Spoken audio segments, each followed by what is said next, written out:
Hello everyone, Mike AROON here, co-founder, Pat Trading Partners on Bob Iacino. So, Tesla back above the 4-hour rotation zone, so back in bullish mode, got above our significant level, this 1476.77 area. Can see that closing above the rotation zone, and we never got the negative cross of the rotation zone.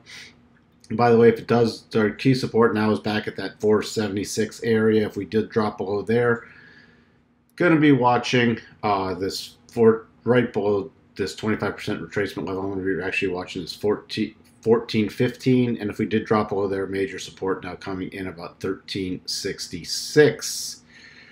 To the upside, 15.56, and then if we get above there, I'm going to start watching 16.14 again for the next target up. You can see here, perfect example of a rotation zone. So rotating down, bottom of the rotation zone, closing inside it, then rotating up.